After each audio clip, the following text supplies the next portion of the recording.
राधे राधे बोल श्याम आएंगे, आएंगे श्याम आएंगे।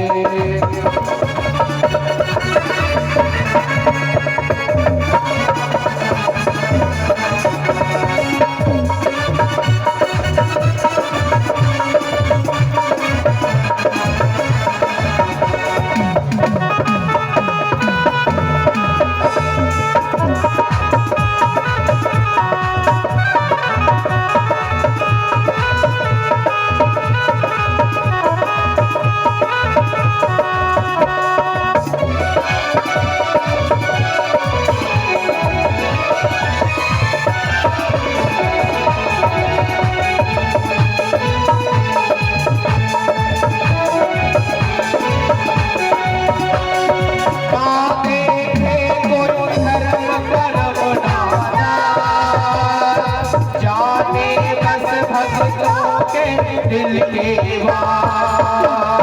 जाने कोई धर्म कर्म राजा, जाने भक्तों के दिल की बात। वो जान ले पहचान ले, वो जान ले पहचान ले, एक बार तो अपना मान ले, फिर आकर गले लगाए। राधे राधे बोल श्याम आएंगे, आएंगे श्याम आएंगे, राधे बोल श्याम आएंगे, आएंगे श्याम आएंगे, राधे राधे बोल श्याम आएंगे, आएंगे श्याम आएंगे, राधे राधे बोल श्याम आएंगे, राधे राधे बोल श्याम आएंगे, राधे राधे बोल श्याम आएंगे, राधे राधे बोल श्याम आएंगे, राधे राधे बोल श्याम आएंगे, राधे राधे बोल श्याम आएंगे। बोले वृंदावन बिहारी लाल की, बोले बांके बिहारी लाल की। ऐसे नहीं, कैसे हम लोग बोलेंगे? एक बार जरा हाथ ऊपर कीजिए सभी लोग, सभी लोग। और क्या बोलना है? बोले वृंदावन बिहारी लाल की, बोले बांके बिहारी लाल की, बोलिए सच्चे दरबार की, बोलिए वटम्बा धाम की। अपने अपने गांव का तो नाम कम से कम ले लो।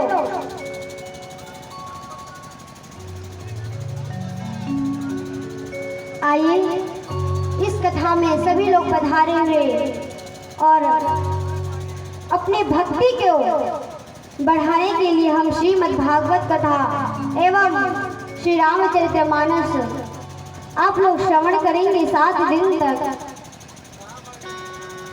और जितने भी आपके मन में काम क्रोध लोभ मोह है उन सबको नष्ट करके श्रीमद् भागवत कथा सुना जाता है। हमारे श्री तुलसीदास जी महाराज कवियों ने बड़ा सुंदर सुंदर कहा गया है। क्या? निर्मल मन जन सो मोहि पावा, मोहि कपट छल छिद्र न भावा। कि जब भी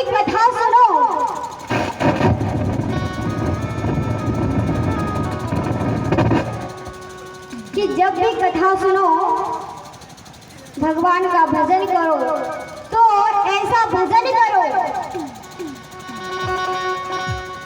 आपके सामने भगवान प्रकट हो जाए, आपके सामने समक्ष भगवान आ जाए। ऐसा भगवान की भक्ति करना चाहिए। मीराबाई ने जब भक्ति की तो क्या उन्होंने अपने परिवार को त्याग दिया? कभी नहीं देखा कि हमारे परिवार वाले क्या कह रहे हैं। उसी प्रकार यदि आप लोगों को भक्ति में प्रवेश करना है तो आपको इस जीवन को त्यागना होगा।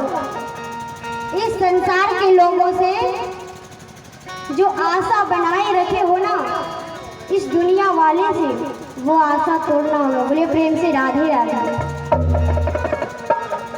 बोलिए एक बार प्रेम से राधे राधे। आप लोगों को शर्म आ रहा है बोलने में क्या? किनको शर्म आ रहा है? जरा हाथ ऊपर कर देना। नहीं आ रहा तो एक बार बोल दिए प्रेम से राधे राधे। राधे राधे। देखिए भगवान की यदि कथा में यदि आपको लज्जा आ रही हो तो आप लोग ये कथा नहीं सुन रहे हो।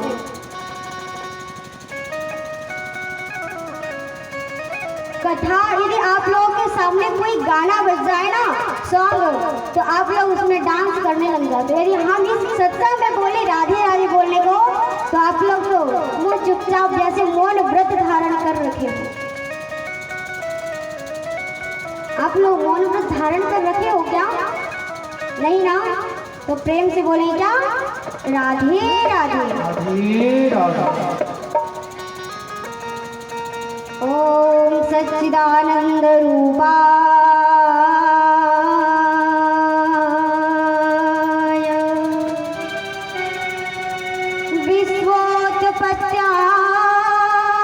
विश्वोत्पत्त्यादिहेतवे तापत्रय विनाशाय श्री कृष्णाय वयं नमः। श्रीमद् भागवत के प्रथम अध्याय में, महात्मा के प्रथम अध्याय में पहला श्लोक वर्णन किया है कि सच्चिद आनंद सच्चिदानंद रूपाय, जो सत्य को मानता हो वही श्रीमद् भागवत को श्रवण कर सकते हैं।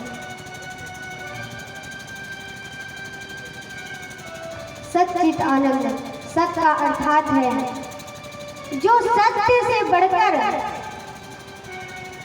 असत्य ना बोले, अपशब्द किसके किसी को ना बोले। सत्य तो वही है, सत्य से बड़ा कोई धर्म नहीं है और असत्य से बड़ा कोई अधर्म नहीं है। जो सत्य के मार्ग पर चलता है भगवान उन्हें अवश्य मिल जाते हैं। और सत्य किसे कहा जाता है? सत्य हम और आप नहीं है। सत्य सत्य तो है परमात्मा है, क्योंकि जिसका कभी अंत नहीं होता वो सत्य है। परमात्मा पहले भी थे भगवान और अभी भी हैं, और जब हम नहीं रहेंगे इस संसार में फिर भी भगवान रहेंगे, क्योंकि ये संसार है ना, ये जो भगवान बनाए हैं उसे सत्य करने को बनाए हैं कि व्यक्ति सत्य से ज्यादा असत्य ना बोले। बोलना हो तो सत्य बोलो, असत्य का इस मुख से प्रयोग ना करें। जैसे यदि कोई घड़ा बनाए, कुम्हार यदि घड़ा बनाता है तो क्या वो घड़ा सत्य रहता है? नहीं रहता, क्योंकि सत्य तो वो है, सत्य मिट्टी है, ये ना घड़ा। क्योंकि मिट्टी तो पहले भी था, घड़ा नहीं बना था, उससे पहले भी घड़ा मिट्टी था, और जब बन गया घड़ा फिर भी वह मिट्टी है। जब वह घड़ा टूट जाएगा फिर भी वह मिट्टी ही शेष बचेगी। वो घड़ा पहले नहीं था, अब बन गया, पहले टूट जाएगा। अब वो घड़ा सत्य रहा ही नहीं, रहा क्या?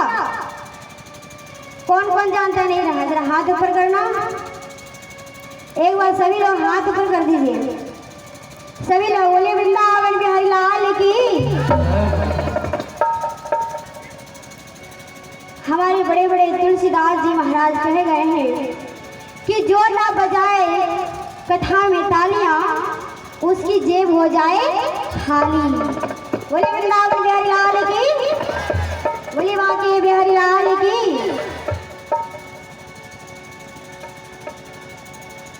देखिए, जब इस कथा को हम प्रारंभ करते हैं ना तो हमारे हृदय में अलग से कुछ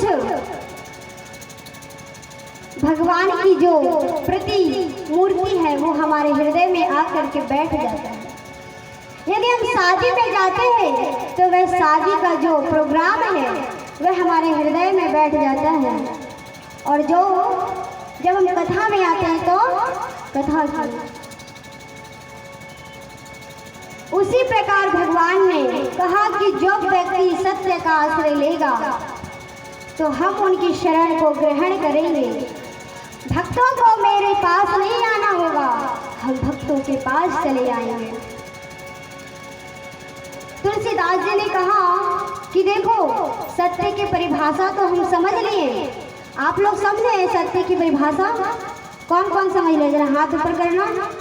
कोई नहीं समझा, बोलिए वृंदावन बिहारी लाल की। सत्य वो है, एक बार फिर से समझ लेना, सत्य वो है जो कभी असत्य ना होता हो, जो कभी नष्ट ना होता हो, जो संसार की चीजें जो भी दिख रहा हो वो कभी नष्ट ना हो, वो सत्य है। अब ये संसार की जितनी भी चीज है वो तो आज नहीं तो कल नष्ट हो ही जाएगा। हो जाएगा क्या नहीं? कौन जानता है इस बात को? जरा हाथ ऊपर करना, एक बार तालियां बजाना, बोले राधे राधे।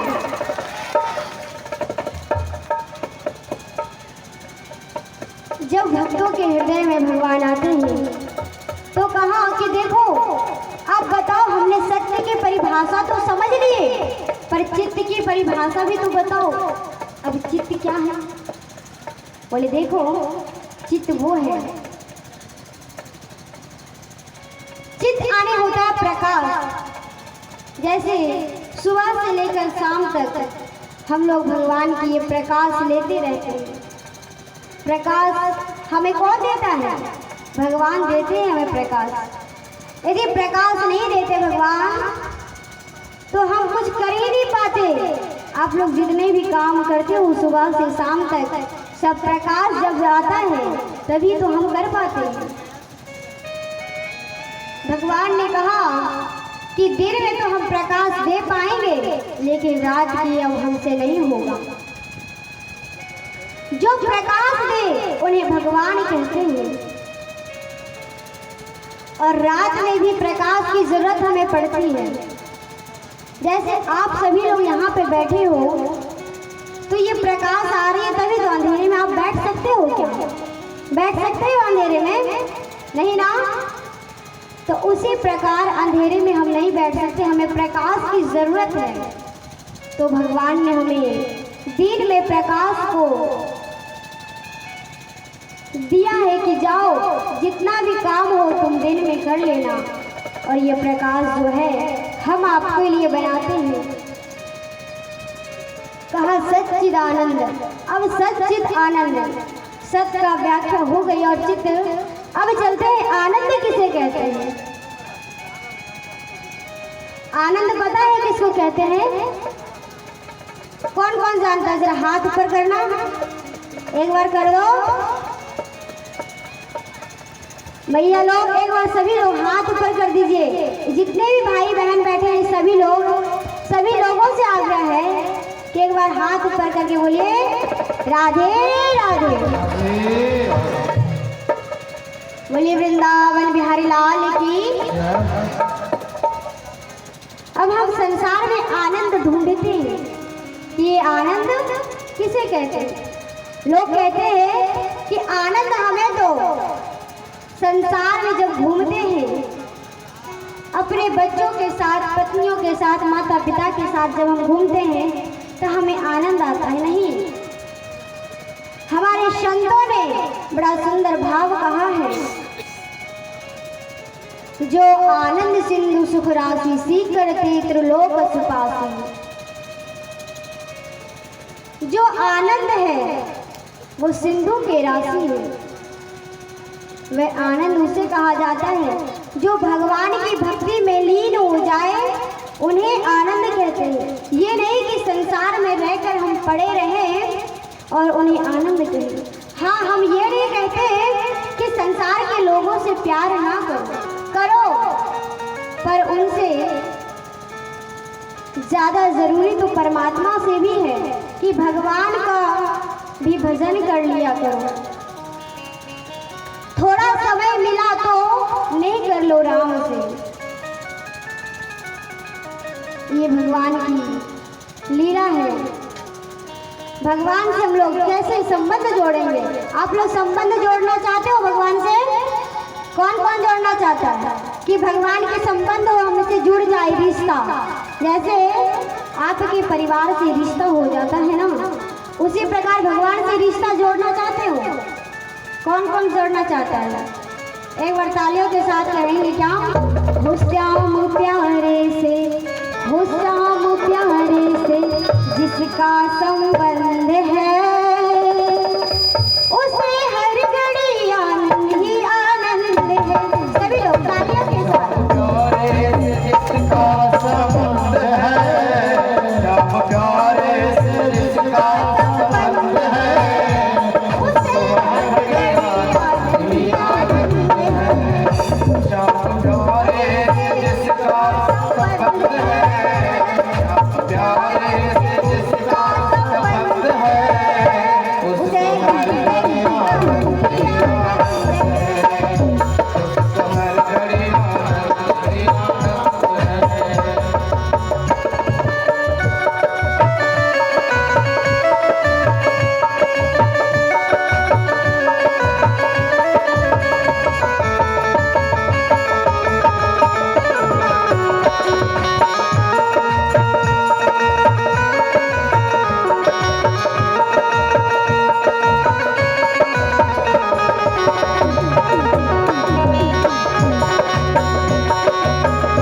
तालियों के साथ हाथ ऊपर करके, हाथ नीचे नहीं होना चाहिए।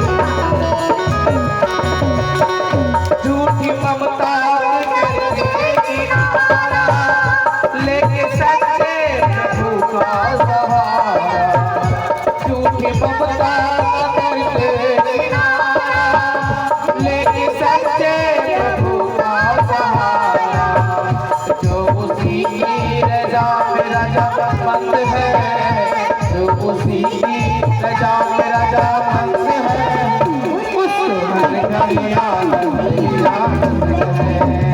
श्याम सुंदर से जिसका संबंध है, श्याम सुंदर से जिसका संबंध है, उसको हर घड़ी आनंद ही आनंद है, उसको हर घड़ी आनंद ही आनंद है।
निंदा चुगली और जिसको सुहाए, पूरी संगति की रगत न भावे।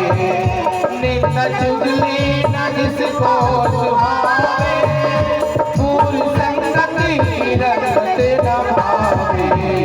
जिसको सत्संग भी हरदम पसंद है, जिसको सत्संग भी हरदम पसंद है, उसको हर घड़ी आनंद ही आनंद है, उसको हर घड़ी आनंद ही आनंद है।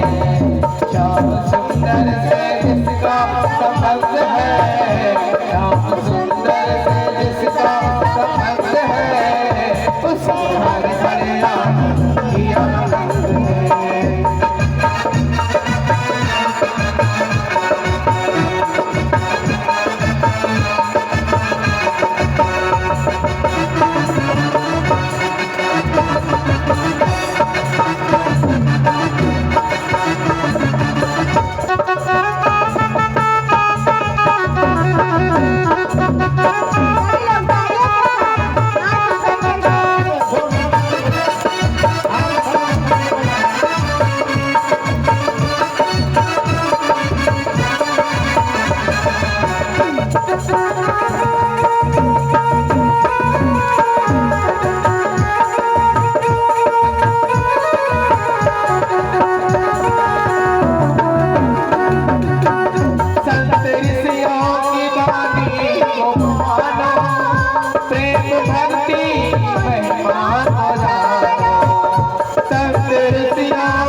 उसको हर घड़ी आनंद ही आनंद है, उसको हर घड़ी आनंद ही आनंद है, उसको हर घड़ी आनंद ही आनंद है, उसको हर घड़ी आनंद ही आनंद है, उसको हर घड़ी आनंद ही आनंद है।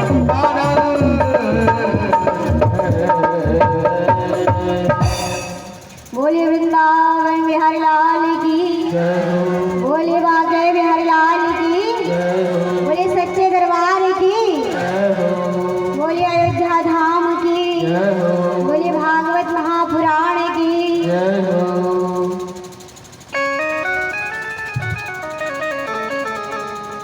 आइए, तो कहा कि जो भी भगवान से संबंध जोड़ लेगा, संबंध कैसे जुड़ता है? संबंध जोड़ते हैं ना, तो हम कैसे रिश्ते से जोड़ते हैं? जो हमें धोखा मिल जाता है। धोखा मिला है आप लोगों को कभी? कभी देखना, संसार से प्रेम करके जिससे आप आशा करते हो ना, उससे आपका आशा एक दिन निराशा करके चला जाता है। ये कभी मत सोचना, यदि आपकी जिंदगी में ना जो नसीब में लिखा होगा ना वही होगा। यदि आपके नसीब में नहीं लिखा है तो नहीं हो पाएगा। कहा गया है कि जो नसीब में है वो चलकर आएगा, जो नसीब में है वो खुद कर अपने पैरों से चलकर आएगा, और जो नसीब में नहीं है ना भक्तों, वो आकर के भी चला जाएगा। बोले वृंदावन बिहारी लाल की, बोले बांके बिहारी लाल की। तो चिंता मत करो, क्योंकि आपके नसीब में है। आप बोलते हो ना कि हमारे साथ बुरा हुआ, अरे बुरा किसके साथ होता है? क्योंकि आपके नसीब में बुरा लिखा है तो बुरा होगा ही। आप भला करोगे किसी का तभी तो भला होगा। लोग आजकल के लोग कहते हैं कि वो बुरा कर रहा है तो हमें भी करना है। तो आप लोग बुरा करना चाहते हो किसी के साथ? नहीं ना? कौन कौन नहीं करना चाहते? जरा हाथ ऊपर कर देना। पीछे के भाई लोग जरा हाथ ऊपर कर देना। बोले वृंदावन बिहारी लाल की, बोले बांके बिहारी लाल की, बोले सच्चे दरबार की। तो देखिए, जो नसीब में होगा वो आपको मिलकर ही रहेगा, जो नहीं है वो नहीं मिलेगा। इसलिए फिक्र किसी की मत करो। फिक्र करनी है तो बस परमात्मा की करो। कहा गया है कि चिंता भगवान की, इस संसार की करना है तो चिंता मत करो। लोग ज्यादा चिंता करते हैं, चिंता नहीं करना चाहिए, चिंतन करना चाहिए। अब आप बोलो चिंता और चिंतन में क्या फर्क है? तो सुनो, चिंता और चिंतन में ये फर्क पड़ता है। चिंता हम संसार के लोगों का करते हैं, और चिंतन जब हम करते हैं तो परमात्मा की करते हैं। चिंता जब करेंगे तो हमें चिता पर सुला देती है, और चिंतन करेंगे तो श्री राधा रानी की गोद में सुला देती है। तो आप किसके गोद में सोना चाहते हो? चिता पर या फिर राधा रानी के गोद में? चिता पर कौन सोना चाहता है? जरा हाथ ऊपर करना। और राधा रानी के गोद में कौन सोना चाहता है? एक बार बोल दीजिए प्रेम से, राधे राधे। तो अब से चिंता करोगे क्या? चिंता बिल्कुल नहीं करना। करना है तो प्रभु की चिंतन करना। यम प्रव्रजन्तमनुपेतमपेत कृत्यं द्विपायनो विरह कातर्या सुहावा पुत्रेति तन्मयतया सर्वो विनेदोष तम सर्वभूत हृदय मुनिमानतोऽस्मि। यम प्रव्रजन्तमनुपेतमपेत कृत्यं। श्रीमद् भागवत के दूसरे श्लोक में बताया है कि जैसे ही जो भागवत के रचयिता हैं, इस भागवत को किसने सुनाया था? श्री सुखदेव जी महाराज ने श्री राजा परीक्षित को सुनाए थे। वही आज सुखदेव जी महाराज का जन्म हुआ और वो जन्म लेकर के सीधे वन में चला गया। अब बताओ, आजकल के लोग जन्म लेकर वो कुछ कर पाते हैं क्या? वो जन्म लेकर बस रोना जानते, कुछ करना तो जानते नहीं। लेकिन सुखदेव जी महाराज जैसे ही जन्म लिए वो चले गए वन में, क्योंकि वो भक्त है। भागवत को राजा परीक्षित को सुनाए थे सुखदेव जी महाराज, वही सुनाने वाले आज जन्म लेकर वन में चले गए। उनके पिता वेदव्यास जी महाराज पुत्र पुत्र को पुकार रहे हैं, बेटा बेटा जरा देर ठहर जाओ। लेकिन वो भक्त है, वो कैसे रुके? वो चलता ही रह गए। तो एक वृक्ष दिखाई पड़े और वृक्ष ने तन्मय होने के कारण उन्होंने बताया कि हे परमपिता, आप यहाँ से लौट जाओ, अपने घर को प्रस्थान करो, क्योंकि ये आपका पुत्र है। पर ये आपका पुत्र कैसा है? ये भगवान का भक्त बन चुका है, अब ये पुकारने से ये सुनेगा ही नहीं, इसलिए आप लौट जाओ। अब वेदव्यास जी ने सोचा कि अब ये मेरा पुत्र कैसे बन गया, मेरा पुत्र कैसे है? इसी के जमाने में आज के लोग ये कहते हैं,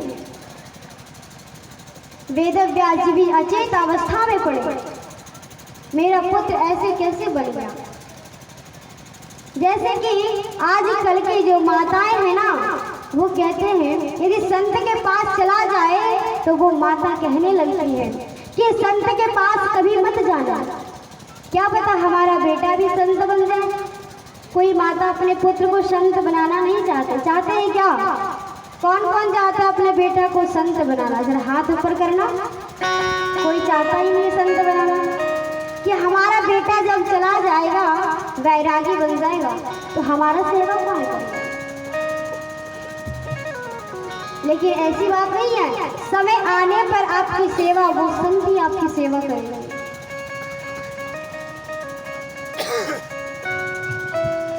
सूत जी महाराज का आगमन हुआ नैमिषारण्य क्षेत्र में। वहां पे 88,000 ऋषि, सौनकादि ऋषि बैठे हुए,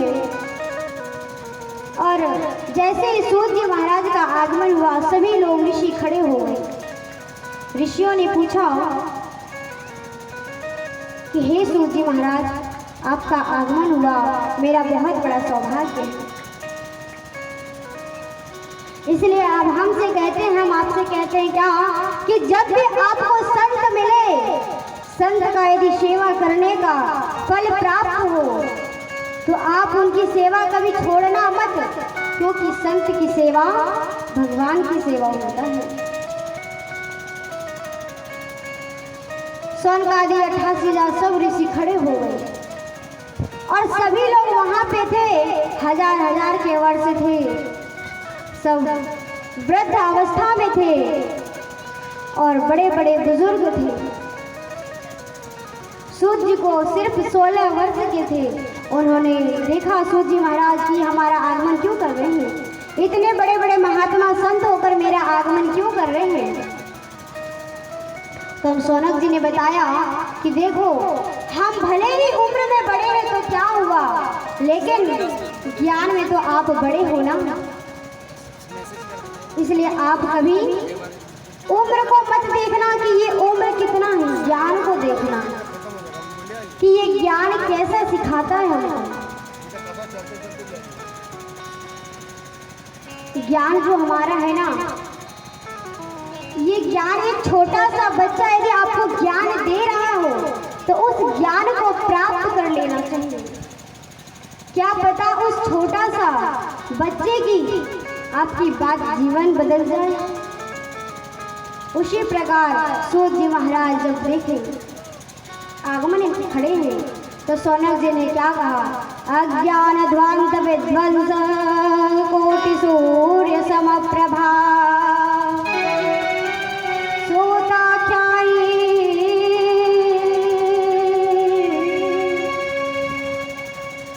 अज्ञान ध्वंत विध्वंस कोटि सूर्य समप्रभा, कि आप अज्ञान को नष्ट करने वाले हो। आप इतने बड़े ज्ञानी हो, आप सूर्यों के समान हैं। आप हमें कोई ऐसी कथा सुनाओ। कैसी कथा? भक्ति ज्ञान विरागाप्तो विवेको वर्धते महान्, माया मोह निराश्च वैष्णवे कीर्यते कथम्।